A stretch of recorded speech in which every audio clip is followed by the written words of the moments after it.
You're listening to the Sports Media X podcast with your hosts, Jeff Demers and Marnie Tisdale.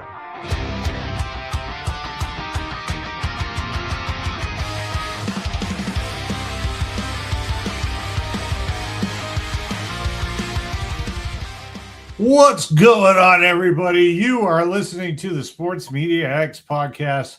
Welcome in, everybody. I'm Jeff Demers. She is Ms. Marnie Tisdale, as always. And football is officially back starting tomorrow. So today we'll be previewing the Cardinals Hall of Fame game, breaking down the NFC West and the AFC West. We're going to be celebrating the best moments in Arizona sports over the last week and getting you ready for NASCAR weekend at Iowa with our top storylines, DFS picks, and predictions.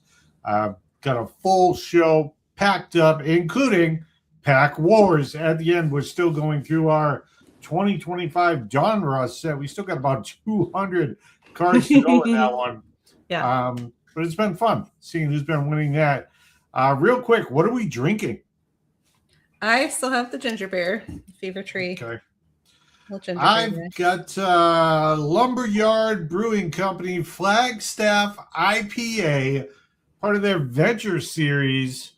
It's a double IPA, which I don't even know what that means because I'm not a drinker, but people think it's funny watching me drink during the show with the only drink that I have in the week and kind of stumble across the finish line at the end. It does have, I think this is 8.5% alcohol by volume. So this has a little kick to it. Mm-hmm. So let's crack it open. I am not a drinker again, so don't expect me to really dig into the and analyze this drink. Like I can't even tell you what double IPA means. You know, I don't, but I'm going to tell you how it tastes. It's going to be very hoppy. So that's all I know about IPA. It's got a good smell to it. It's pretty good. I'll drink it. All right. Here we go. What's first? Headlines and horrible dad jokes. All right, so the headlines may or may not be horrible, but the dad jokes definitely are. Use them at your own discretion. All right, headline number one, NFL preseason begins with the Hall of Fame game tomorrow. It is the Arizona Cardinals against the Carolina Panthers. That's right. NFL fans, you've been waiting all offseason just to see the Arizona Cardinals and the Carolina Panthers. And I don't think any starters are actually playing in this game. I know a lot of them are not playing for the Cardinals. I haven't seen what the Carolina Panthers are bringing, but we're going to be able to – it's going to be football. I know that much. It's still football. How good it's going to be, I have no idea, but we're going to watch. We're going to watch in excitement. The NFL is officially back, which is exciting. Woo. So, for those of you that are kind of new to this, the Hall of Fame game kind of kicks off the preseason. The Cardinals and the Panthers in Canton, Ohio.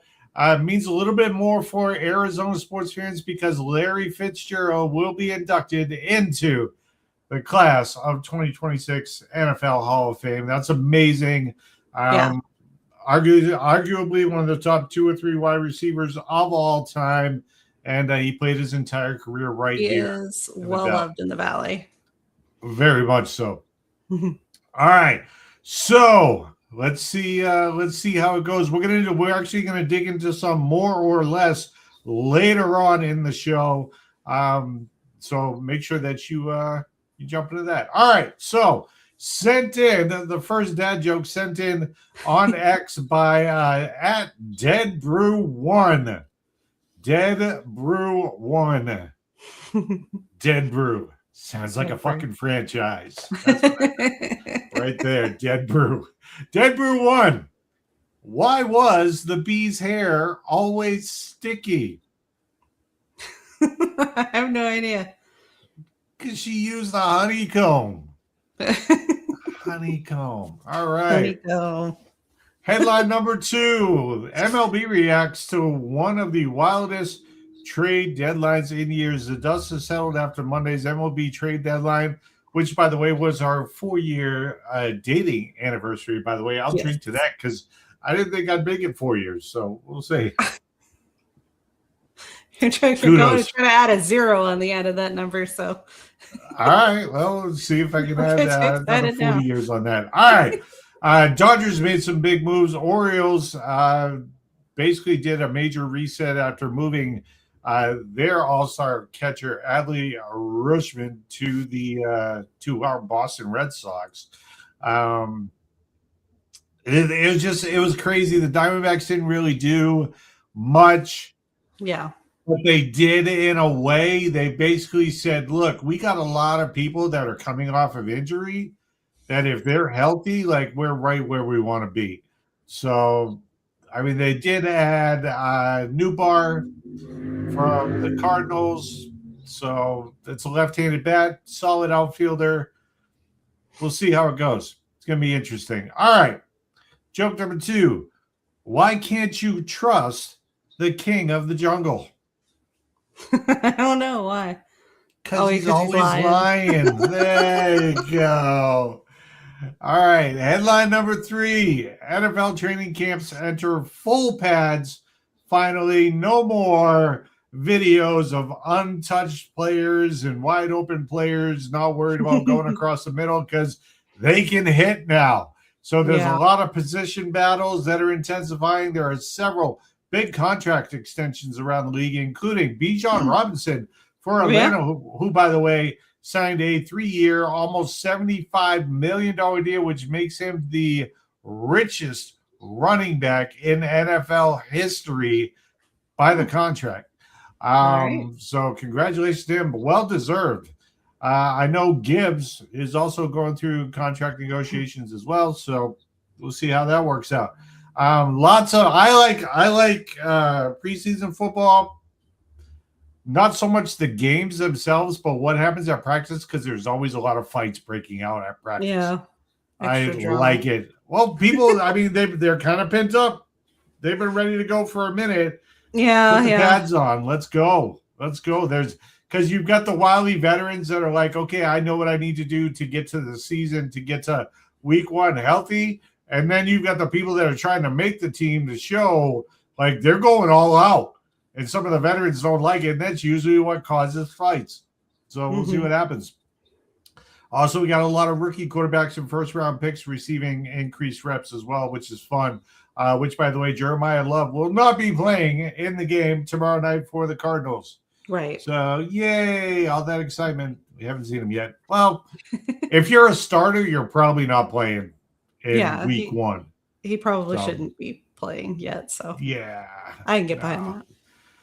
All right. What do you call a shoe made out of a banana? I don't know what. A slipper. A slipper. All right. Headline number, I told you they were bad. All right. Headline number 4.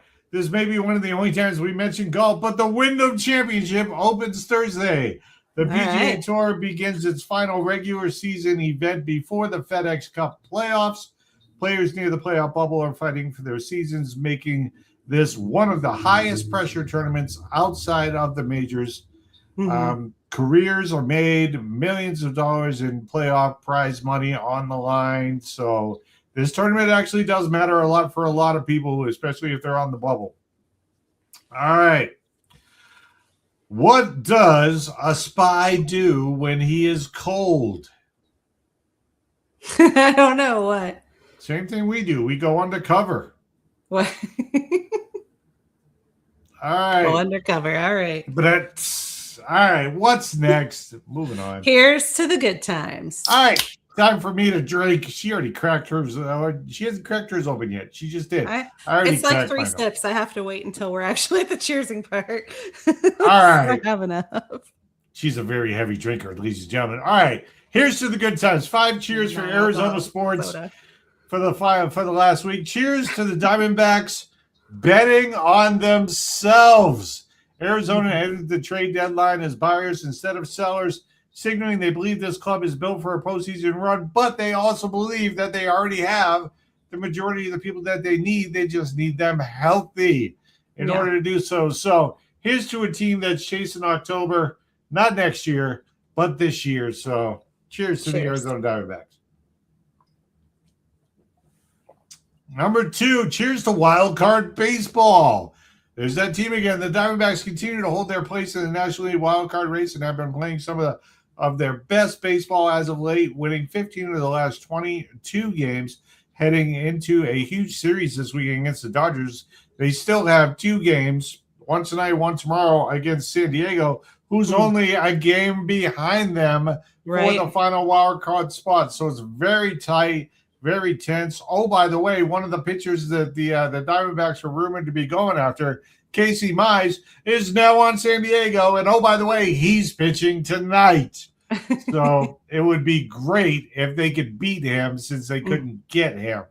Right. So here's to meaningful baseball in August. Cheers. All right. Cheers to football being back. The Arizona Cardinals kick off the NFL preseason tomorrow night in the Hall of Fame game after months without football. Fans can finally get to see the Birds back on the field. Jacoby Brissett is expected to lead the offense as a projected Week 1 starter, but he will not be playing tomorrow night. Carson Beck, and look for Beck and Slovis to get the majority of the snaps tomorrow night. I do not think we'll see Gardner Minshew tomorrow night either. I don't think we'll see Tyler Algier tomorrow night. We definitely won't see Love tomorrow night. Basically, any starters, with the exception of maybe some linemen, they'll all be sitting. But football's back. Let's drink to football being back. Cheers. Cheers. Cheers to Arizona State football getting closer. The countdown to ASU football is nearly over. Kenny Dillingham's Sun Devils ending the final stretch of camp with expectations higher than they've been in years, and optimism around Tempe continues to build. Here's to another season of Sun Devil football just around the corner, where I will be in the press box for every home game for Sports Media X. So cheers to Sun Devil football. I've got a good burp building up. I can feel it. All right, finally, here's to Kelsey Plum. Here's to the Phoenix Mercury making one of the biggest moves of the WNBA season by adding Kelsey Plum, one of the league's premier scorers and playmakers, now joins a roster that's looking to make a serious championship push, albeit they're going to need a lot of help and a lot of wins to still make it in. They are not eliminated yet. So here's to Kelsey Plum and the Phoenix Mercury. Cheers. All right, what's next? NASCAR Top 5 and DFS strategy for Iowa Speedway. We're already drinking. Let's go to the sport that drinks the most. It's NASCAR. All right, so the Truck Series is off this weekend. They'll be back next weekend at Richmond. Let's start with the O'Reilly Auto Parts Series. The schedule for O'Reilly, the next race is the High V Perks 250. Again, this is at Iowa Speedway. Iowa Speedway is a 0.875-mile asphalt oval. The race will be on Saturday, August 8th. There are shorter tracks. The time, 5 p.m. Eastern Standard Time. The purse, $1.661 million. You can watch on the CW at 4:30 p.m. starting 4:30 p.m. Eastern Standard Time on Saturday, which I will be watching. All right. Or you can listen on Radio MRN Series XM NASCAR Channel 90. Wow, this one's giving me the burps a little early. This IPA right here, double IPA. All right. Let's talk about the O'Reilly Auto Parts Series top 5 headlines. Number 1, can anyone beat Sam Mayer? Mayer has won both O'Reilly Series races since Iowa returned. His Iowa average finish is first. Obviously, he's unquestionably the favorite. I'll go over DFS in a second, but number 2, youth continues to dominate Iowa. 8 of the last 9 Iowa winners have been under 30. The last 5, all under 25 years old. So youth has owned Iowa Speedway for the O'Reilly Auto Parts Series. Number 3, Junior Motorsports continues their historic season. JRM has 14 wins, 65 top 10s, 6 different winners, historic pace across nearly every category in the O'Reilly Auto Parts series. They're bringing multiple winning cars this weekend. Number 4, speaking of which, Ross Chastain, the watermelon guy. He returns. Ross Chastain returns to the number 9 JRM Chevrolet. His recent stats, well, he's going to win this season. He's got 6 top 10s in 9 starts. He's got 3 straight Iowa top 10s and 7 consecutive short track top 10s. He is instantly one of the race favorites. Number 5, Iowa Rewards qualifiers. So keep your eyes on their early qualifications and the lineups. History says the last 5 winners started top 5. 9 winners, the last 9 or 9 of the winners at Iowa started on the front row. Qualifying will matter more than most races. All right, so let's talk DFS strategy right now for cash plays. If you just want to get into the money in a large tournament, you just want to be in the money, you're looking at Sam Mayer, Justin Allgaier, Ross Chastain, Sheldon Creed, Connor Zilisch. Now, you probably won't be able to get all of them on your team. I would say to build a full team, you can get 2, maybe 3 of them at the most. Tournament plays. Brent Cruz, Corey Day, Ryan Sieg, Sammy Smith, and Anthony Alfredo. Value plays in this. Look for Parker Retzlaff, Carson Brown making his series debut, and Ryan Sieg. Drivers to stay away from, or you want to fade? Well, drivers starting deep in the field with limited Iowa experience. Qualifying is extremely important here. So even though Carson Brown is going to be extremely cheap, if he does not qualify well, stay away from him. Yeah. This is one of those tracks where you can hold your position. That's what I'm getting out of that. Yep. O'Reilly Series favorites. We already talked about him. Sam Mayer. He is the number 1 guy. Number 2, Justin Allgaier. Number 3, Ross Chastain. Can never count him out. Number 4, Connor freaking Zilisch. And number 5, Sheldon Creed. O'Reilly Series sleepers that we have this weekend: Ryan Sieg, Anthony Alfredo, Parker Retzlaff, Brent Cruz, and Corey Day. O'Reilly Series prediction: my top 5. Sam Mayer wins it all. Justin Allgaier in second. Ross Chastain comes in third. Connor freaking Zilisch comes in fourth. And Sheldon Creed comes in fifth. I don't have anything against Connor Zilisch, except last season, if you followed the show, we were mentioning him everywhere for every week, every track, every He was on fire last year. Absolutely. My dark horse for this week, though, Anthony Alfredo. Look out. He could pull off an upset this week, depending on where he lines up. My one to watch is the Watermelon Farmer, because he's back in a JM machine. Anytime you put Ross Chastain in a junior motorsports car on a short track, he becomes an immediate contender. If Sam Mayer has any trouble, if Mayer has any trouble at all, Chastain is the driver most likely to capitalize on that trouble. Yeah. Let's see, we talk about the Cup Series. Let's do it. Do you want to give a prediction for the O'Reilly Series at all? I want to stick with Sam Mayer, but my big reasoning behind that is just because I think it's cool. You could say his average win for the track is 1. Yeah, his average finishing position. The longer he keeps that, the cooler it's going to get. So, all right. So we're cheering on Mayer. All right. The Mayor of Iowa. All right. NASCAR Cup Series. The next race for the Cup Series is the Iowa Corn 350, powered by ethanol, which is made with, you guessed it, corn. All right. It is at Iowa Speedway. Again, in case you missed it, 0.875 mile asphalt oval. The date is Sunday, August 9th. The time, 3:30 p.m. Eastern Standard Time. The purse, $11.233 million. You can watch it on TV on the USA Network at 3 p.m. Eastern Standard Time, or listen on radio, MRN, Sirius XM NASCAR Channel 90. The distance, 306.25 miles. That is 350 laps. Stage 1 ends on lap 70. Stage 2 ends on lap 210. And the final stage ends on lap 350. Now, NASCAR Cup Series at Iowa Speedway, top 5 headlines. No active driver. Check this out. 4 races remain before the chase, first and foremost. Yes. Iowa kicks off the final 4-race sprint before the playoffs, followed by Richmond. Then you got New Hampshire. And then you got Daytona. Every stage point now carries significant value. Ryan Blaney is trying to climb to the number 2 seed while several big names are fighting around the cut line. Look, Reddick's been struggling.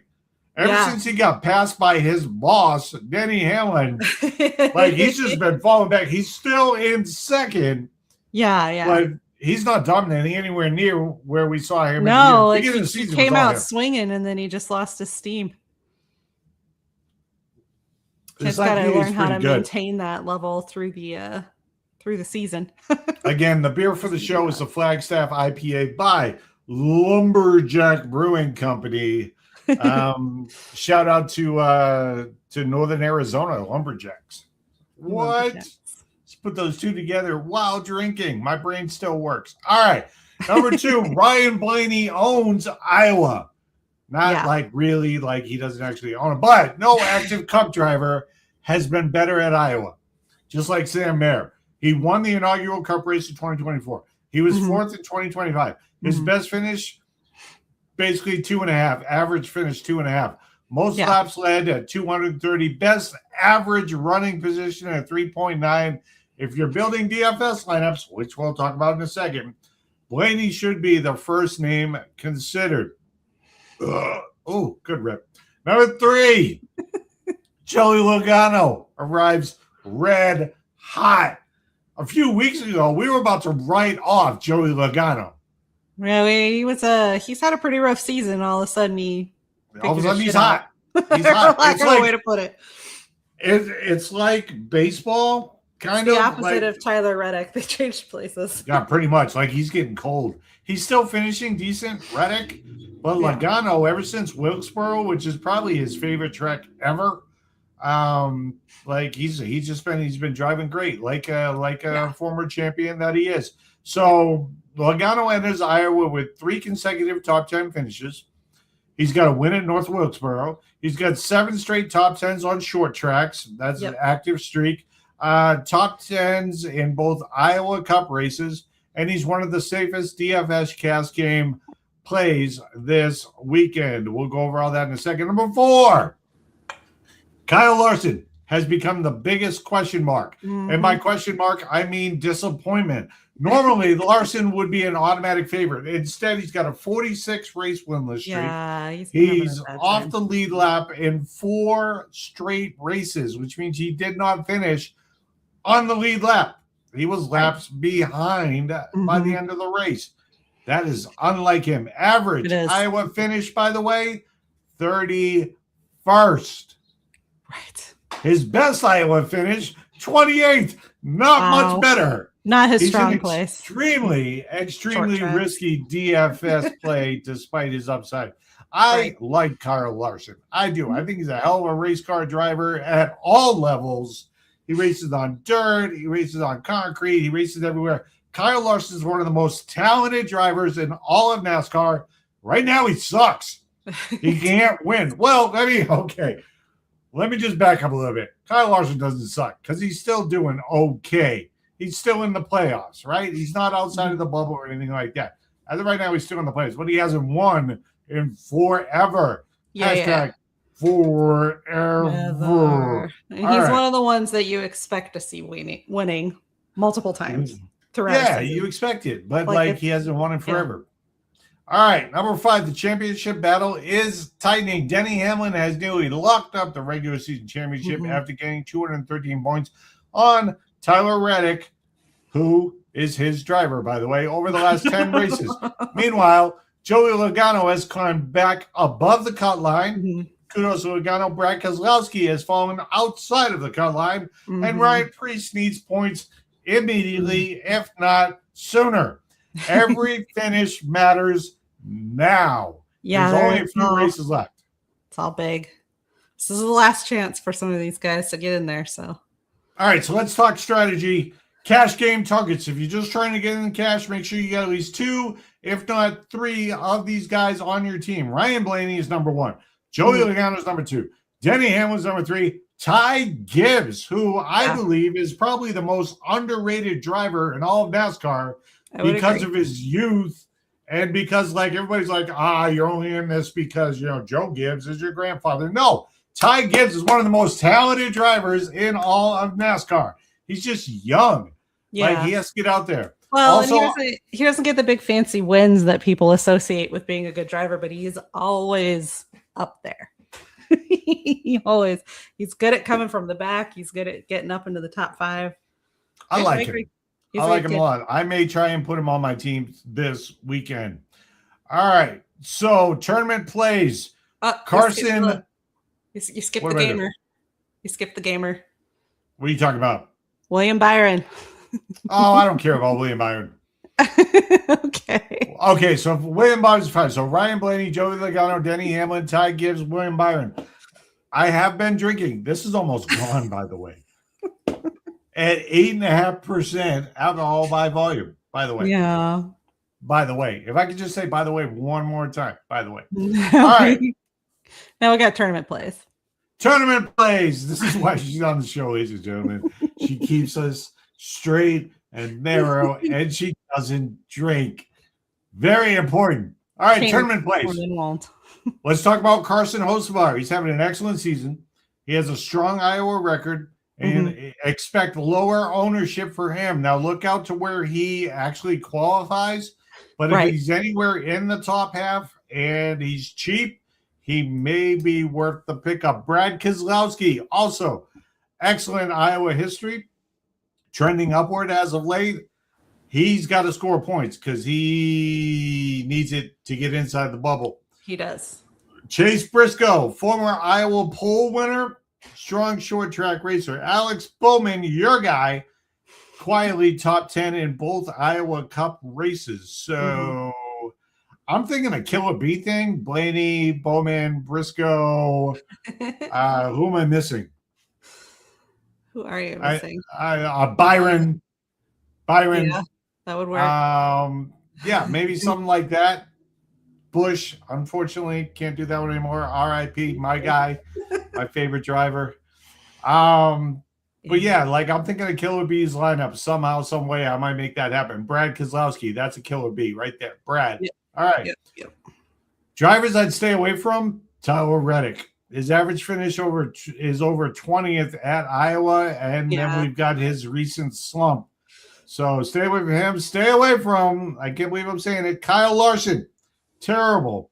That's just terrible. Terrible Iowa history. Current form doesn't justify likely ownership. Right now, he's just, if he wins, I think that would be the biggest shock. That would be more of a shock if he won versus if the new guy, what's his name, actually came in and won the O'Reilly series. I've already forgot his name, but he's making his debut. All right. Yeah, that guy. Brown. Sure. Cup Series favorites, Ryan Blaney, Joe Logano, Denny Hamlin, William Byron, Ty Gibbs. Try to make sure you have at least 2 to 3 of them on there if they're starting in the top 10 to 12, I'll say. Okay. Cup Series sleepers, Brad Keselowski, Carson Hocevar, Chase Briscoe, Alec Bowman, Chris Buescher. There's the other B that I was looking for, Chris Buescher. Because Brad, a lot of B's in NASCAR. Briscoe, Bowman, Buescher. I wonder if I could do a Byron, Blaney, Bowman, Brad, Briscoe. Yeah, that would be a good one. That would be a good lineup. I'm gonna see if I can fit it in just to do it. I don't even care where they qualify. I might just do it just to say I did a lineup for the Killer Bees. It's gonna be fun. All right, Cup Series predictions. All right, get serious for a second here, people. Wow, what alcohol in this? 8.5%. You let me buy it. I mean, it's your fault. That's not even the one that I thought you bought, for the record. For some reason, I thought you got a completely different one. So, all right, we'll get that one next time. All right, Cup Series prediction. This is my top 5. If I nail this, and somebody plays this and wins a lot of money, at least buy one of our T-shirts or something. All right. Number 1, Ryan Blaney is in first. Joey Logano comes in second. Denny Hamlin in third. William Byron in fourth. And the other B, another B, Brad Keselowski in fifth. However, the last time I called a dark horse, I nailed it with Joey Logano. I'm not calling Joey Logano in for my dark horse because I got him in second. I'm calling Carson Hocevar as my dark horse in this one. Again, it all depends on where they line up, but Carson Hocevar is my dark horse. He is the one to watch. He's putting together the best season of his career, young career, has solid Iowa stats, and won't carry the ownership of Blaney, Hamlin, or Logano, which means he's not going to be as expensive and he's not going to be on as many teams. If you're trying to win the number 1 spot, if you're trying to get the first place and win the whole kit and caboodle, which I haven't said that term in years, what's wrong with this drink?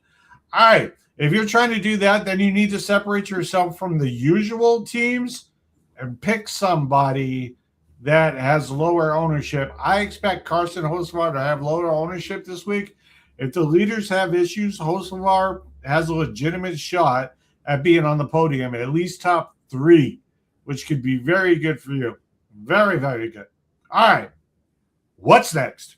Sports Media X, more or less. All right. So eventually we'll have our friend Kevin Moore on, who's a huge Cleveland Browns fan. We'll just apologize for that right up front. Yeah, because he's got one of the worst quarterback. Here in Arizona, they complained a lot about the quarterback competition.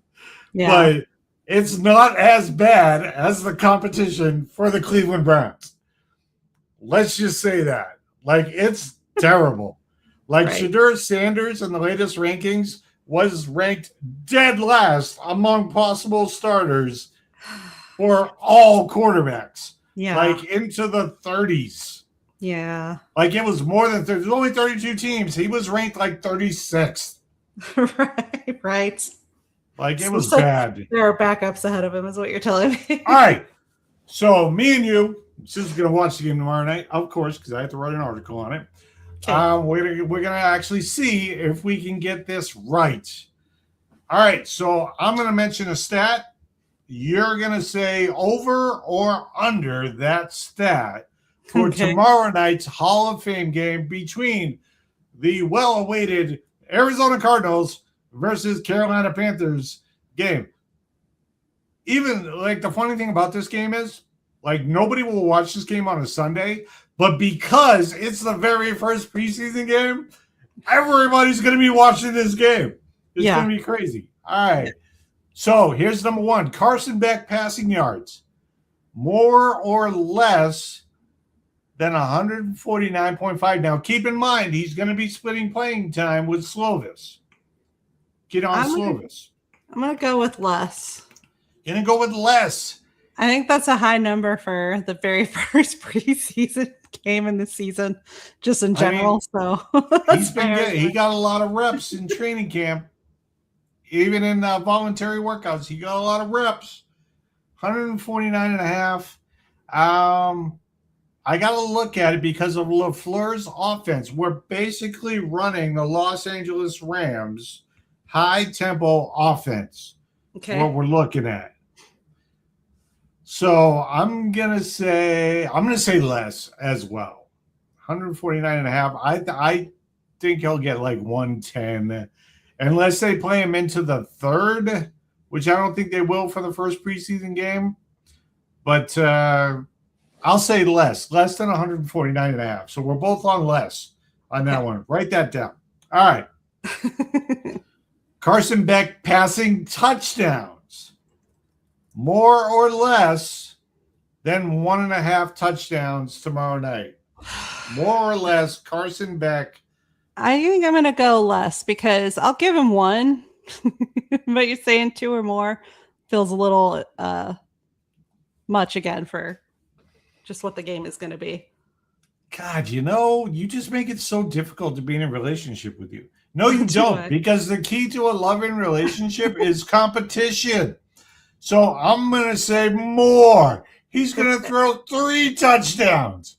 I'm going to say it. He's going to throw 3 touchdowns. Hopefully it's not 3 interceptions instead. Write it down. Don't write down 3. Just say more. I did write down 3. That wasn't the question. What did I have? If it comes out to 3, I'm just going to chop everything out and just play the part where I said he's going to throw for 3. All right. Number 3, Kadon Slovis, the backup of the backup of the backup of the backup, his passing attempts. How many passes will he have? Keep in mind, he may have up to a half. So the more or less, okay, 15 and a half. So we're expecting him to play half of a game, not necessarily the whole game? Maybe. No, he won't play the whole game because he has to share time with Carson Beck. Right. He's a Cardinal. I know most people don't know this. Who the hell is Slovis? He's going to be our practice squad guy for the Cardinals this year. You do that, I'll drink. Football, brand new rookie, backup of a backup of a backup. I think he's going to go less. I think he's going to go more. Should go more, but I think he's going to go less. I think he's going to go more because at the end of the game, they're just trying plays that they just wanted to try for the hell of it. And here's the thing. Like, you remember the game. Of course you remember this. The game show Whose Line Is It Anyway, where the points are made up and the prizes don't matter? Yes. That's preseason football. Yes. The points are made up and the prizes don't matter. Nobody cares what the score is. So I think come the end of the game, they're just going to be launching the ball. They're not going to be running the ball in the fourth quarter. They're going to be throwing as many passes as they can. So I'm going to say Slovis has over 15 and a half passing attempts. Okay. All right. Number 4, Bam Knight, rushing yards. More or less than 34 and a half. I feel like that's a pretty good, like a decent number for. More or less than 34 and a half rushing yards.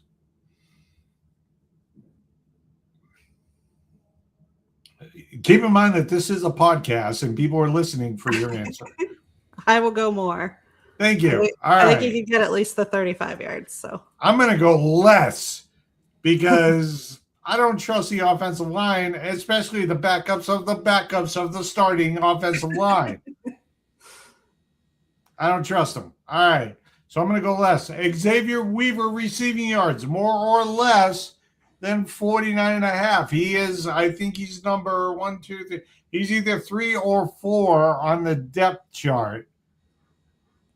Like behind 4 other guys for one spot. Less. You're going to say less? I'm going to say more. I'm going to say more. Xavier Weaver. Game. Make sure you're writing this stuff down because if I finish this drink, I'm not going to remember any of this stuff. I got a little list. Again, my drink today from the Lumberjack Brewing Company, the Flagstaff IPA Venture Series, double IPA with 8.5% alcohol by volume. Shut up. Up to the guys in Flagstaff. I know it's a little cooler up there. I kind of wish we were up there at the moment. But not during the winter. All right. Not during the winter, no. Combined Arizona Cardinals sacks. Do they have more or less than 3.5? Less. That feels like a lot for 4 sacks. That's like a lot, so I'm going to go less. I'm going to say more because usually in the Hall of Fame game, there are offensive linemen and defensive linemen that are just trying to make the team. They're not really that good. They're just trying to find a backup of a backup role, maybe be on the practice squad. So I'm going to say more. They get at least 4 sacks. At least. All right. Next up, total turnovers. Now, this is for both teams. Interceptions and fumbles. More or less than 2. Let me get the number up. More or less than 2.5. She's like, more. I know we don't have Kyler Murray anymore, and that was a huge part of the problem, but we are still a turnover team, so more. All right. Especially with the backups of the backups of the backups. All right. I'm going to say more as well. Total turnovers with both teams. Yeah. I'd say each one gets at least 2 turnovers. Somebody drops the ball, somebody throws a pick on each team. That's probably right. So I'll agree with you on that one. All right. The longest Cardinals offensive play by yards, more or less than 34.5 yards.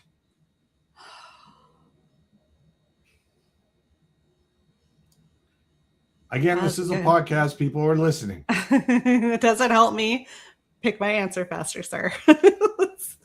I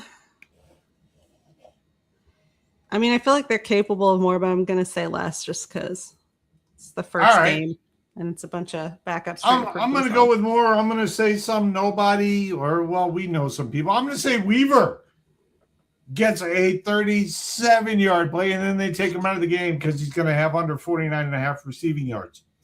All right. So I'm going to say more. Total points scored in this game. Now, the Hall of Fame game is notorious for low-scoring games. Mm-hmm. More or less total. More or less 36.5 points. I'm going to go less. It feels more like a 20 to 30 point game to me. So, all right. A lot of field goals, a lot of punts. Mm-hmm. All right. I'll go with that. I'm going to say less. Just on the history of the Hall of Fame game because starters don't really play. Yeah. And people that usually don't get reps are getting reps. So, yeah. I'm going to say less, under 36.5. All right. Final question. Will there be more or less than a half a touchdown combined by both teams' defense and special teams? That means there has to be at least one defensive or special teams touchdown. Or special teams, kickoff, punt, return, fumble, I'll say more because I feel like it's realistic to expect there to be just one. Like the teams are going to be a little scrambly and all over themselves, which allows for the mistakes that let that happen. I think that there's going to be a lot of mistakes tomorrow night, and I agree with you on that one. I will go more than a half a touchdown combined for both teams on defense and special teams. All right, bonus question. This is not a more or less. It kind of is. Will the Cardinals win by more or less than 3.5 points? Less. I think they'll win by a field goal, let's say. I think they're going to lose. This is why I'm going to say less. I hope they don't. I hope they show up and they actually surprise a few people. But I think the Cardinals are going to lose tomorrow night. Their starters are not great. Their backups of the backups of the backups sure as hell aren't great. That's what we're going to see in the Hall of Fame game tomorrow night. Yeah. Millions of people are going to tune into this game only because it's the first preseason game of the season. If this game was on Sunday, nobody outside of the state of Arizona or Carolina, north or south, would be watching this game. That's just how it is. All right. What's next? NFL Division Preview Series. All right, this is week 1 of our preview series. This is the battle for the West. We are going over the NFC West and AFC West previews today. The football season is finally here, if you haven't heard already. Today we kick off our NFL Division preview series. Over the next 4 weeks, we'll break down every NFL division before the regular season begins. We are skipping the July record predictions and instead focusing on who's under pressure, who's the best on the roster, who has the best roster, the biggest storylines, and what every fan should be watching as week 1 approaches. All right, so the NFC West. The defending champion of the NFC West is the Los Angeles Rams. The NFC West may be the most balanced division in all of football. The Rams are the defending champs. Seattle believes it's ready to take the next step, even though they won the Super Bowl last year. Yeah. San Francisco is trying to prove its championship window remains open. And Arizona, well, Arizona's being Arizona this season. All right, let's start with Arizona. The biggest storylines, Jacoby Brissett is QB1. He was named the Week 1 starter. He's the veteran leadership that gives the Cardinals stability. He allows the coaching staff to develop young players without rushing anyone. Jeremiah Love arrives. He's expected to become a major piece of the offense immediately, if not sooner. He's an explosive runner with big playability. He could completely change Arizona's offensive identity. I'm a big fan of Love. I love. Maybe not that much because, I hardly know the guy. All right.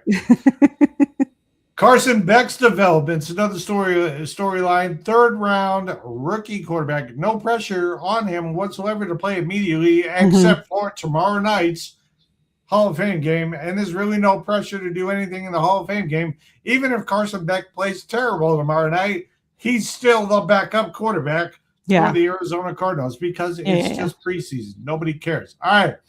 We're talking the coaching staff, the ability to focus on developing him behind Jacoby Brissett. Now let's talk about defensive growth. It's a sore subject here for Arizona because their defense is terrible.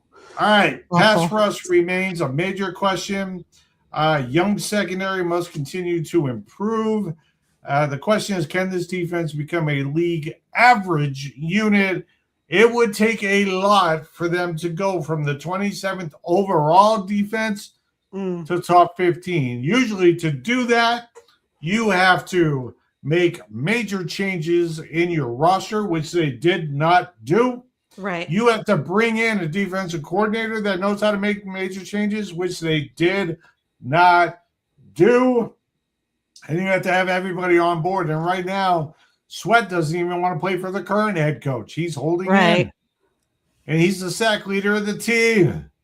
So, lots of questions. But the biggest question entering week 1 is, can Arizona establish a physical running game behind Jeremiah Love while Jacoby Brissett efficiently manages the offense? That is the question.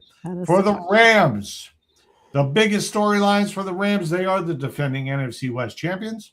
Matthew Stafford still gives the team championship aspirations. He is a championship quarterback. 2021, was it? I think they won the championship. Yeah, that sounds right.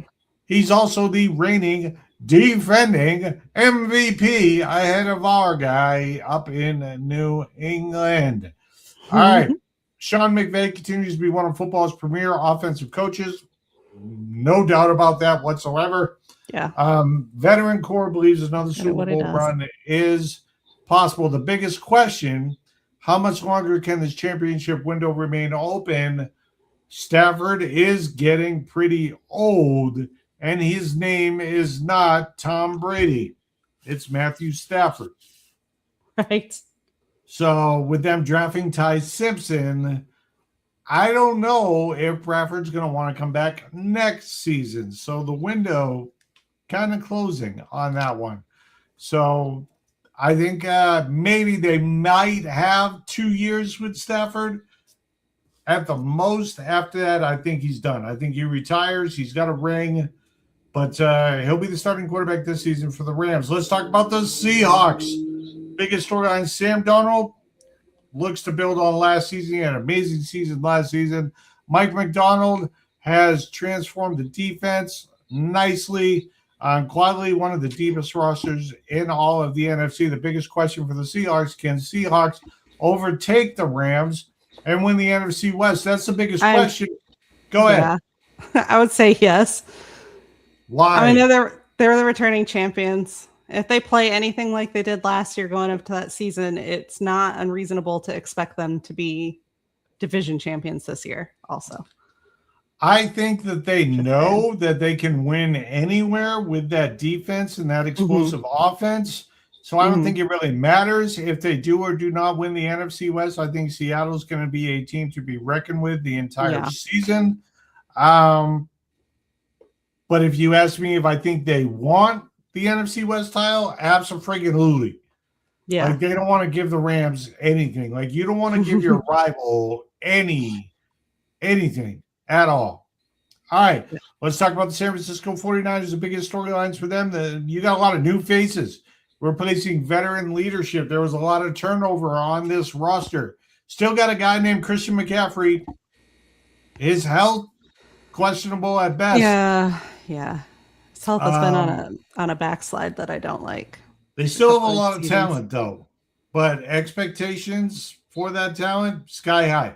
My favorite player on the team, without question, is George Kittle. I love George Kittle. I wish there could be a George Kittle on every team. Every single team. And some teams have their own George Kittle, but George Kittle plays the game.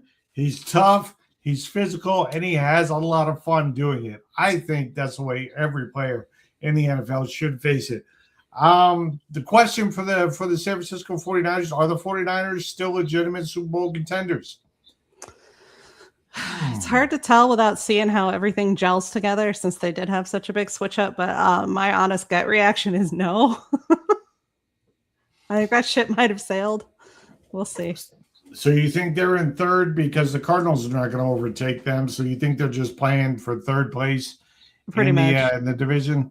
Yeah, pretty much. That kind of sucks because they have a lot of guys, especially like Brock Purdy, who's from right here in the Valley. Brock Purdy's phenomenal. He's got a lot of fans here. I've been saying for years Christian McCaffrey deserves a ring on his finger. He does. Yep. But I'm not sure that they have. Well, he got married, so technically he got that taken care of. I think his team needs to put one on there. That's a different kind of a ring. I don't know if he'd same type of commitment. I don't know. Like, I don't know if he would marry them at all. So we'll see. All right, the NFC West awards that we're giving out. The team under the most pressure, in my opinion, is the San Francisco 49ers. Yeah, because there is no pressure at all on the Arizona Cardinals. Everybody expects them to suck. They're probably going to suck. Best case scenario, 5 to 6 wins, most likely less than 4. Right. So they're not even favored in any game this season. And they have both the Jets and the Raiders coming here. And they're not even favored in those games. Right, which is... Last time I checked. It may have changed. All right. So the team under the most pressure in the NFC West, San Francisco 49ers. Do you agree or disagree? Yes, I agree. All right, moving on. Best offense. Well, they've got the MVP. Might as well go with the Los Angeles Rams. They got Kyren Williams. They've got Puka. They've got Matthew Stafford, the MVP. They have the best offense, in my opinion. I would have actually argued the point towards Seattle, but they traded traded Walker. So I think I agree. I think I agree. Very good point. Very good point. All right. Who's now on the Chiefs, who we'll talk about in a second. The best defense, though, hands down, the best defense, Seattle Seahawks. Right? Mike McDonald has built one of the fastest and most aggressive defenses in all of football. That's what makes them so dangerous. They, even if it takes them a minute to get their own scores in, if they're stopping you dead in the water. Yeah. Even though they won the Super Bowl by multiple scores, yeah, they only put up one offensive touchdown. Everything else was defense and special teams. Yeah. So praise the defense. All right. The best coach in this division, Sean McVay. Like, still one of the most elite coaches in all of the NFL, still one of the most liked coaches in all of the NFL. So the best coach, in my opinion, in the NFC West is Sean McVay. The biggest X factor coming into this season, I'm going to say Jeremiah Love. I am. Because if he can transform and actually become a threat out of the backfield for Arizona, all those passing routes come open. Trey McBride, Wilson, Marvin Harrison Jr., like Jacoby Brissett can just sit there and feed on those play action passes where the linebackers gamble up and just leave all that room open. Jeremiah Love is the biggest X factor as a rookie for the Arizona Cardinals. Yes. Next category, rookie to watch, just mentioned him, Jeremiah Love. Love has the clearest opportunity to make an immediate impact and could emerge as one of the NFL's best rookie running backs in all of football, not just in the NFC West. I'm going with Love. I love Love. He's a good guy.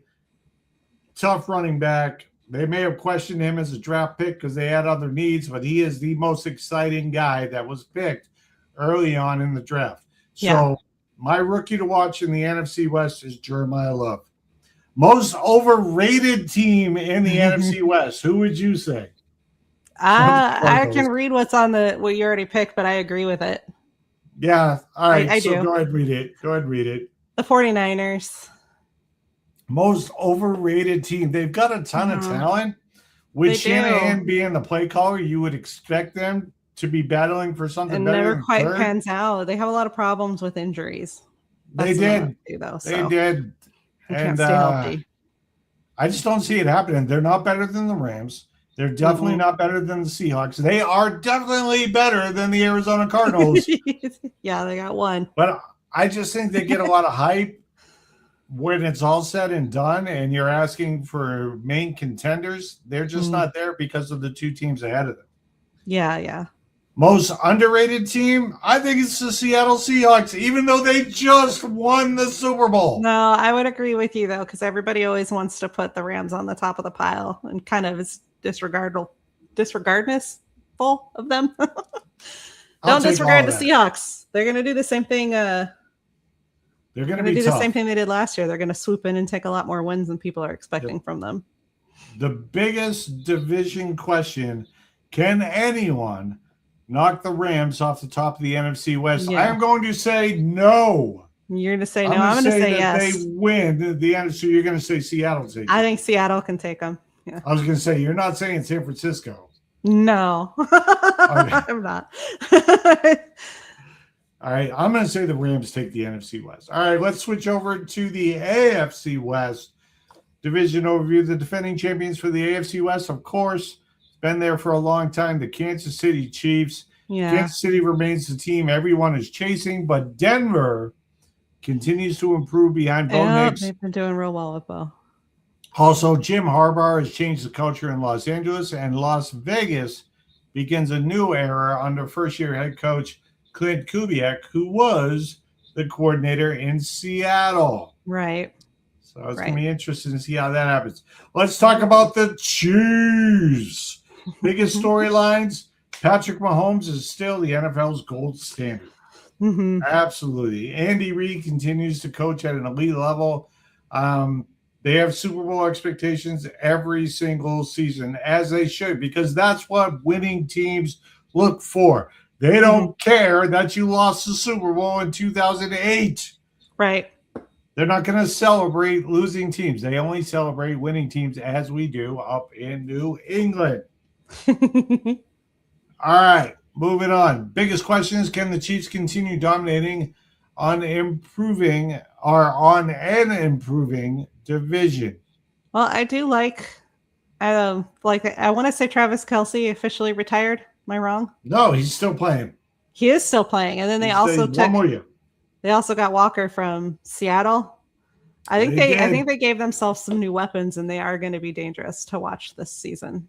No, Taylor still wanted free tickets to the game, so she told him to go play for another Go play another season. Go play another season so I can sit up in that cozy box out there. That's the only reason Travis Kelsey came back, because he's a multi-time Super Bowl winner. I actually believe that is the funny thing. I can see that. That's not true. I know it's not, but it's funny. All right, the Denver Broncos. Let's switch gears. The biggest storylines for the Broncos: Bo Nix enters a huge year number 2. Sean Payton believes the team can contend, which they can. Defense remains one of the league's strengths. The biggest question for Denver: can Bo Nix make the leap into the NFL's upper tier of quarterbacks? Now, answer this honestly. As a Patriot fan, if Bo Nix was healthy and actually played against the Patriots, do the Patriots go to the Super Bowl?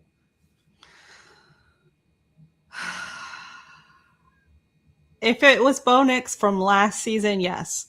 If it's Bo Nix going in towards the end of this season, that answer might actually change. It kind of depends on where we all trend throughout the season, because he is rising. I don't think he's hit his top yet. I think he's still got some room to grow as a quarterback. So you're saying rookie Bo Nix, no. Second year Bo Nix, yes. Potentially. Okay. But that was our team last season too, and I think our team really made some good moves this offseason. So this is true. Probably no. Let's dig into the former San Diego, now Los Angeles Chargers. Biggest storylines for the Chargers: Jimbo and Jimbo. Jim Harbaugh enters his second year as the head coach. Justin Herbert looks to return to elite form. Physical identity continues to develop on the defense. The biggest question is, can the Chargers finally become consistent contenders, which means they have to be better than Denver and better than Kansas City? So, no. I honestly feel like their challenge for the past several years has been consistency. So I don't see them all of a sudden magically figuring it out this season. Even with Jim Harbaugh in his second year. Jim Harbaugh is a really good coach. Not a great coach, all the great Harbaughs college coach. Yeah. Yeah, he's all right. The other one's in New York. We don't talk about them now. we will. We'll talk about these. Probably week 4 of our series, by the way. We'll talk about the AFC and NFCs. All right. The Las Vegas Raiders. Biggest storylines: Clint Kubiak's first season as head coach. Installing a brand new offensive system, building a new team identity. Kirk Cousins, oh, by the way, takes over as the starter. He's a veteran quarterback, brings a ton of experience and leadership. He's familiar with Kubiak's offensive philosophy. Then you've got rookie Fernando Mendoza developing. The rookie quarterback can learn without immediate pressure, which is always great. And every preseason appearance will be closely watched. I'm definitely going to keep an eye on him. And then you got rookie running back Ashton Jeanty, one of the NFL's most exciting rookie playmakers. Excuse me. I would put Love ahead of him, obviously, but Jeanty is really good. We saw plenty of him here at Arizona State. Expected to become the centerpiece of the running game. So that's why they drafted him, and deservingly well. So a lot of pressure on him, but I'm sure he can take it. The biggest question: can the Raiders become competitive immediately while preparing Fernando Mendoza to become the quarterback of the future? Immediately, no. I think it's going to take them a minute to get their feet under themselves as a team, because they've been massive overhauls for season after season after season. And if there's even anybody left from a couple of seasons ago, that stuff wears you down over time. You know what I mean? It's like a regime change every 5 minutes, and I think it'll take them at least a couple years to where we actually think that the Raiders can even think about competing with it, because you're looking at the other teams in the AFC West. You got the Chargers, the Broncos, and the Chiefs, and then you have the Raiders. So if I was using a visual thing, I would say Chiefs, Broncos, Chargers, and then somewhere down here down there is the Raiders. Yeah, I agree with that. It's going to take a minute. It is going to take a minute. All right, let's give out some AFC West preseason awards. The team under the most pressure in the AFC West is the Kansas City Chiefs, because everybody is gunning for them. Well, and last year was the first time that they almost didn't make the playoffs, right? Or did they not make? It was something like that. They didn't make the playoffs last year. They didn't. Out of Patrick Mahomes' career, that was a 10-year career. That was the first time. So that alone is enough to shake you up. Well, he tore his ACL, MCL. Yeah, he tore something in there. He's coming back pretty good. It looked like I saw some of his practice. But as far as the Chiefs go, anything less than another deep playoff run will feel like a disappointment. Yeah. Plus, Taylor gets more tickets. They've been up there for so long that even being close to up there is not going to be good enough for them. That's kind of where you want your team to be. Yeah, absolutely. So the best offense in the AFC West, well, that also belongs to the Kansas City Chiefs, in my opinion. Patrick Mahomes, if he comes back healthy, he keeps Kansas City at the top until someone proves otherwise. So, I could agree.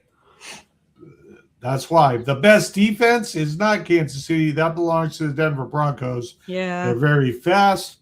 They're disciplined. They're capable of carrying the team, basically. Yeah. So look out for the Broncos. The best coach in this division, Hall of Famer, future Hall of Famer, Andy Reid. Still the standard for NFL head coaches. I like Andy Reid. I like him just as much as his State Farm commercials. Oh, great googly moogly or whatever. Googly moogly. Love it. The biggest X factor in this division, it's got to be Bo Nix right now. If Nix becomes a true franchise quarterback and he stays healthy, Denver could legitimately challenge Kansas City because of their defense. They could challenge them for the division as soon as this year. Yeah. Rookie to watch in the AFC West, I talked about him already. That's Ashton Genty from the Raiders. He's a very dynamic running back with the potential to become one of the league's best offensive rookies immediately from week one. The most overrated team in this division, I'm going to say the Chargers. Yeah. Lots of talent, really good defense, but they still need to prove that they can consistently be the NFL's elite, and they have not done so. No, consistency is big. Consistencies. Doesn't matter if you have explosive wins if it's only some of the time. The most underrated team in this, I think it's the Denver Broncos. I actually believe that if Bo Nix was healthy last year, they probably could have beat our New England Patriots in that game. I can agree. So their playoff caliber roster, it's just not getting enough national attention, in my opinion. Their defense is amazing. Biggest division question for this, who is better positioned to challenge Kansas City, the Broncos or the Chargers? Oh, the Broncos for sure. I don't see the Chargers the Chargers are going to be a good team anytime soon. Yeah, but versus Kansas City specifically was the question. This is true. That was the question. All right. Lightning round, NFC West. The best quarterback in the NFC West, in my opinion, Matthew Stafford. You agree or disagree? He's the MVP. How do you vote against the MVP? You know, I'm a Sam Darnold fan a little bit. So, but yeah, I could agree. Matthew Stafford is almost godlike on the field sometimes. So sure. This next one is where we're going to disagree. I already know it because I know you. The best skill player, in my opinion, even though you like him, he's probably your favorite running back in all of football next to Ramondre Stevenson, but that's only because we're Patriots fans. Christian McCaffrey, best skill player. Who you got? Wide receivers, running backs. Christian McCaffrey doesn't just make a difference for his team winning when he plays a good game. It's like 20 points more than you would expect just from the one guy. So he's always going to be up there in my rankings. Wait, are you agreeing with me? This doesn't happen. I am. I did want to have a fight about Jackson Smith and Jigma. I thought about that. I did, but I would have put the offensive player of the year, JSN, ahead of Christian McCaffrey, but I picked Christian McCaffrey thinking you were going to pick JSN since we're such big fans of his. We are big fans of his. That completely backfired. I might send him a clip of this.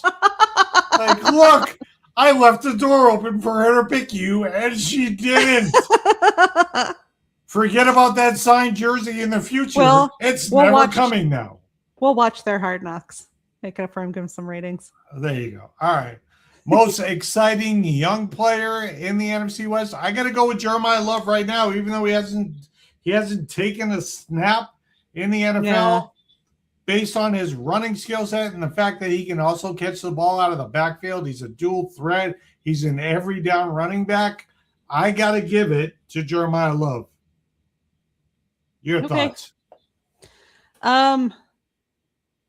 What qualifies as a young player? Because I tend to know them after about midway point of the season, not before. Well, JSN's still a young player. So JSN would be one. I was also thinking of Marvin Harrison Jr. He would definitely qualify. Also teammates of Jeremiah Love. If you're going to put most exciting young player, I actually do think I would have to say Jackson, because that kid is going to continue to boggle all our minds and break wild records. And outstanding. Yeah. I think you're just saying that because I said that you're not going to get a jersey from him now. So no, I can get a jersey of him anytime I want. If I get it signed, then I can't wear it. This is true, like your Alex Bowman stuff. All right. Where am I?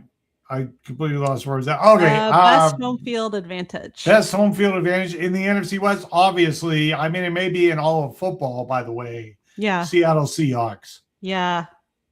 The 12 are insane. Yep. So, yes, I agree.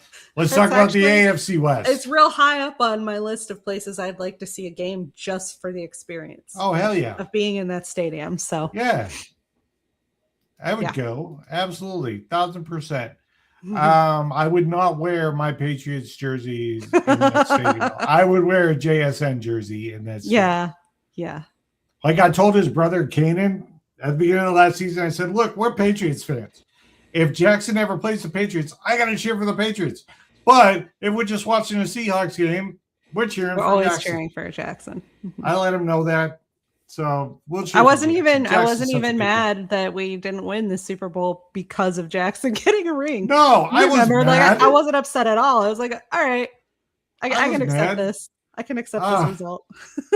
you always make your picks based on like emotion and how people feel. Of course they do. I'm like, no, it's a numbers thing. There are so many teams that have 6 Super Bowl titles that would have put us ahead. That's why the Celtics currently have bragging rights over the Lakers, because the Celtics have more championships. The name of the game is having more championships. I can't believe you just said that. Oh my God. No, I'm going to tell Ramondre on you. I'm not mad about it. All right, so let's switch to the AFC West. The best quarterback in the AFC West. I mean, if he's healthy all season, even if he's not healthy, it's got to be Patrick Mahomes, right? Yeah.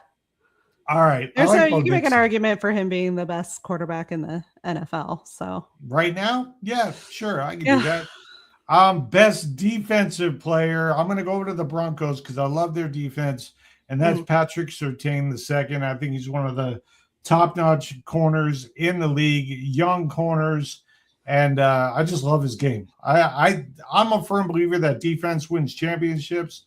Offense is great, but we even started as Patriots fans last year. Seattle's defense absolutely freaking ran us over.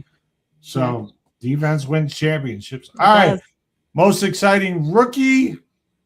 If we were talking NFC West, obviously it's Jeremiah Love, but we're talking AFC West. Most exciting rookie in the AFC West is Ashton Genty. If they can get that running game going, I'm not saying that the Raiders are going to get up there and compete with the Chargers and the Broncos and the Chiefs, but they can definitely, if they can get that running game going and fix that offensive line, they have the running back that can run the ball 30, 35 times a game and get you 125, 130, rushing yards and 2 touchdowns a game. The only one I could think of would be Bo Nix himself. He's kind of new still. Yeah, he's second year. He's not a rookie, though. Biggest surprise team in this one, I think the Broncos could legitimately take a run at the Chiefs this year. Yeah. If Bo Nix is healthy, if he stays healthy, I think they could take a run at the Chiefs and maybe even win the AFC West. It's going to be interesting. So the question is, who is the face of each franchise? We're going to run this down. Okay. It's a quick hitting discussion for the Sports Media X podcast, right? Sure. The NFC West. Let's start. The Arizona Cardinals. Who would you say is the face of the Arizona Cardinals? I actually genuinely like what you wrote for that, though. All right, so you got Trey McBride. Yeah, I agree with you on that one. All right. Why? He's well loved. That's one thing, but he's one of the NFL's elite tight ends. Top 2. I put him in 1 over Brock Bowers, but because of the quarterback situation, I think he's basically ranked as the second overall tight end, but I would put him first. Trey McBride, one of the NFL's elite tight ends, the Cardinals' most accomplished offensive player on the field, long-term cornerstone, especially after signing his extension. Very respected in the locker room, so he's a big leader for the team. He's the player Arizona leans on in the biggest moments. I will give an honorable mention to MHJ Marvin Harrison Jr. Harrison may eventually become the face of the franchise, But today, that title, in my opinion, still belongs to Trey McBride. Yeah. For the Los Angeles Rams, they have a lot of talent on the Rams, but the face of that team is the MVP, in my opinion, Matthew Stafford. He's still the leader on the offense. He gives the Rams championship credibility because he was a quarterback when they won. And until he retires, this is still his team. Yeah. You would have to literally put the rule in quarterbacks don't count to pick someone else off of that team. And then maybe you could say Puka Nacua. But speaking of not counting, if coaches counted, I would give Sean McVay the honorable mention. Because when you think of the Rams, I think of Sean McVay. You don't have to dig too deep without Sean McVay. Yeah. Right. There's not a lot of coaches in the NFL that just like a face comes to mind when I'm talking about them. You got to be like an Andy Reid. With the Seattle Seahawks, I don't think there's a surprise here at all. JSN, Jackson Smith-Njigba, emerging superstar receiver, offensive centerpiece, one of the NFL's biggest young playmakers, offensive player of the year. Yeah. And with that, I'll give an honorable mention to defense. Devin Witherspoon at cornerback. I think he is one of the best corners, top 5 corners, in my opinion, in the entire NFL. I love how he plays right now in his young career. I would say he's better than Richard Sherman. My honorable mention would be Sam Darnold himself. I think he's going to end up becoming a really big figure in Seattle. How long do you think Sam Darnold's got left in the NFL? I mean, just the ability to make it through the Jets is amazing for anybody. Right. And then the Vikings were stupid and they gave him away. And then then they picked up Kyler Murray. Thank you. Now, with that being said, that's really not stupid. Of dumb decisions that the Vikings made over the past couple of years. So Sam Darnold played well for them this season. They had him. He did. He played well. He got them right up to the playoffs. And then it was the other pieces that didn't gel together. And so they threw him away. But that's on. Anyway, I think he'll be around for a minute. As long as he can continue to play at the level he's been playing at, Seattle has 0 reasons to let him go. This is true. All right, let's switch over to San Francisco. Now, there are many players. We can go with Christian McCaffrey. We can go with Brock Purdy. We can go with George Kittle. I picked defense. I went with Fred Warner. Why? Because he's the defensive captain. He's the emotional leader. He's the best linebacker in all of football, in my opinion. And he sets the tone for the team every Sunday. Now, I know you've got Kittle and you've got McCaffrey and you've got from the Valley, Brock Purdy. But I would say that team, they feed off of Fred Warner and his injury. Or not his injury, but his playmaking.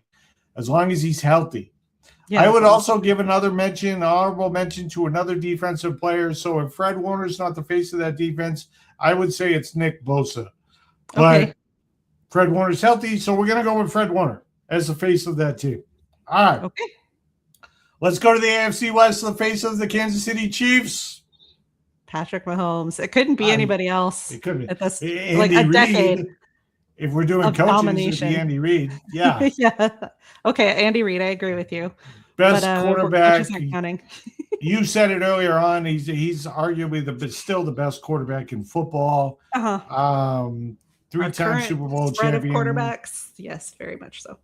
Absolutely. Well, I don't know. Drake May up in New England. Drake May's coming up there, and he might overtake him, but we're not there yet. No, we're not even close to that yet.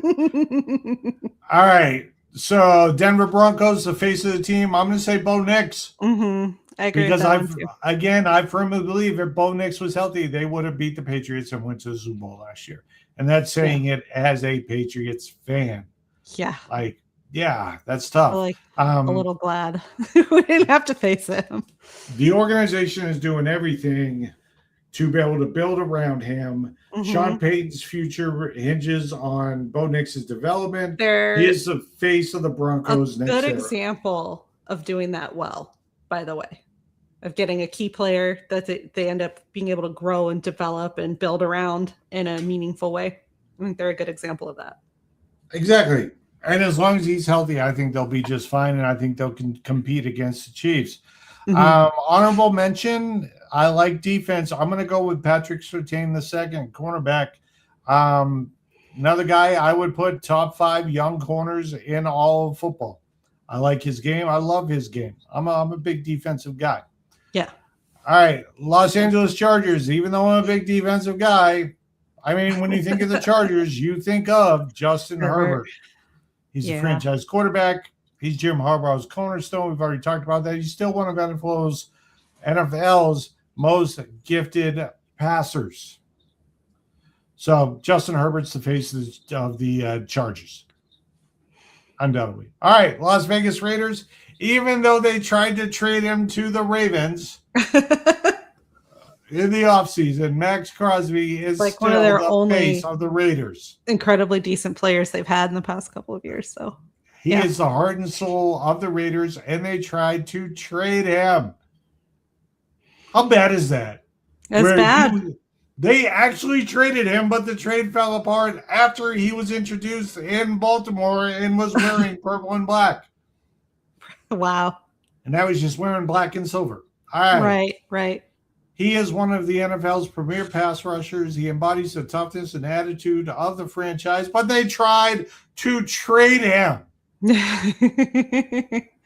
I know teams do that sometimes because they want to make a big shuffle or they want to get some fresh talent or whatever. Like our Celtics gave up Jaylen Brown, and I'm still salty about that. I'm salty about that. Different sport, but understand the reasoning. Yes. Yeah. That was a mistake. They're lucky they got him back. That's all I can say about that. For future candidate, I'll say Ashton Genty, but right now that is still Max Crosby's team. Mm-hmm. All right, which face of the franchise would you build around if starting a team today? If you pick one player out of everybody we mentioned, so let's go through it. Max Crosby, Justin Herbert, Bo Nix, Patrick Mahomes, Fred Warner, Jackson Smith-Njigba, Matthew Stafford, or Trey McBride. Who, out of all of them, if you can only pick one to build a franchise around, this is your number one pick. You're going to build a team around him. Cherry picking would be Patrick Mahomes, obviously, right? That's just straight cherry picking. But I also really want to say Jackson. He is such a strong offensive player. He has those big explosive moves. I think you could have kind of a mid quarterback and still make really good plays with Jackson. I got to figure out a reason to go against you. So I am going to say that as of right now, because Patrick's getting old. he is getting near, but I think he's got a couple seasons left in him still. I'm going to go defense. I'm going to build the defense, and I'm going to start. Where am I starting? I am going to start. If I had to pick the face of the franchise, I would pick Fred Warner as my number one overall pick because defense wins championships. It does. It does. Defense. As long as he's healthy, I'm picking Fred Warner. Okay. But I think your team initially would beat mine, but I have to grow my team. All right. Yeah. So that's our look at the NFC West, just to kind of go over my picks. What's next? Pack Wars. Well, no, that's what I'm saying. But let's close out the NFC West and the AFC West. Okay. Next week, we're actually going to head to two of football's kind of toughest divisions. We're going to do the NFC North, talk a little bit of Kyler Murray, and we're going to go to the AFC North, talk a little bit of Aaron Rodgers. And we'll break down the biggest storylines, key players, and the teams that could shape 2026 NFL season. Ladies and gentlemen, she's just itching to get our ass kicked in Pack Wars.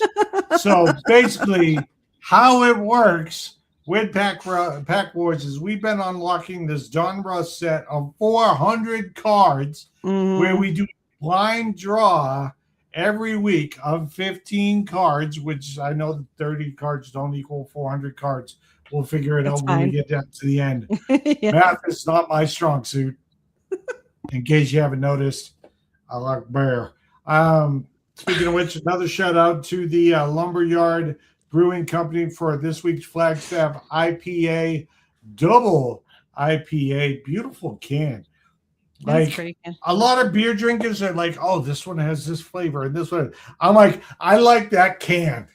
Yeah. And that's how I pick my beer for the week, which is why I'm a little bit buzzed. 8.5% alcohol by volume.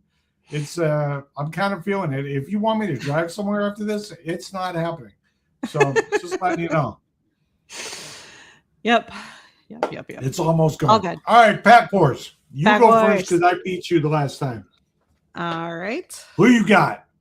That guy. That guy, Jared Verse. Jared Verse, thank you. The I can't even read it. Rams. So on the Chargers, right? Absolutely. The Rams. So, That's the Rams. all right. I'm going to do a throwback and a guy who used to play here, but he played most of his career with the Indianapolis Colts. That is Edgerrin James. All right. Solid pick right there for my number one card. Omarion Hampton on the Chargers. Ooh. It's actually the Chargers left time. I'm going to go with a guy from the University of Massachusetts. I can't say that very often, being from Mass. I can't say that very often at all, but I'm going to go with Victor Cruz. Everybody likes Victor Cruz. He does a little salsa. I mean, he scored the touchdown. He's now an NFL analyst. All right. Alexander Mattinson on the Dolphins. Madison. All right. I'm going to go with legendary. I wish this was a Ravens card, but it's not. Ed Reed. Got Vinny Testaverde on the Panthers. All right. I'm going to go with Testy. All right. I'm going to go with a current player now, and that would be Tremaine Edwards from the Chicago Bears. Go Bears. Got Jordan Watkins on the Niners. I've got Ted Johnson's Tampa Bay rookie card. What? Who's winning? Put it in the comments. Who's winning? Who you got? Oh, Vita Vea. Vita Vea. Solid pick. Solid pick right there. I am going to go with Jalon Walker from the Atlanta Falcons. Put in the comments who's winning Pack Wars this week. Oh, that's kind of close right now. Who you got? Jarquez Hunter on the Rams. No idea. All right, we'll go with him. Right. All right. I'm going to go with Big Darius Alexander from the New York Football Giants. Nice pick right there. I've got Art Monk, and it's a Washington Redskins card, so it's an older. Oh, I like that one. I like some Art Monk. All right. Another throwback. How about one of the best defensive players in NFL history? We are going to go with Mr. Charles Woodson. All right. I've got Christian Watson on the Packers. Woo, nice pickup right there. I'm going to go with the number one running back on the New York Jets. That's right, ladies and gentlemen, Mr. Breece Hall. Fantasy favorite. Mike Williams and the Steelers. Ooh, we got some good cards this week. I'm going to go with Kyron Williams for the NFC West champion, Los Angeles Rams. I got to try to figure out if I can even say this. Osa Odigizua? Cowboys? Odigizua. Yeah, for the Cowboys. Defensive tackle. I'm going to go with Cooper Kupp. Everybody likes some Cooper Kupp from the Seahawks, formerly of the Rams. That's his Seahawks card right there. Jalen Ramsey, the Dolphins. Cornerback Jalen Ramsey, Dolphins. I'm going to go with the legendary Tennessee running back, still on the team. Pollard. Tony is his first name. Tony Pollard. I got DJ Moore on the Chicago Bears. All right. Ooh, good one for DJ Moore. Mm-hmm. I've got Isaiah Pacheco, Kansas City Chiefs. Nice. Anthony Richardson on the Colts. How about some Rashee Rice for the Chiefs? You got a couple of good Chiefs cards. All right. My last card. This is the one I got excited about that you were worried about earlier. Hunter Henry. Oh, no way. Got some Henry.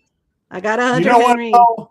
I have somebody that can guard Hunter Henry. He's currently on the Packers, but this card is from the Cowboys.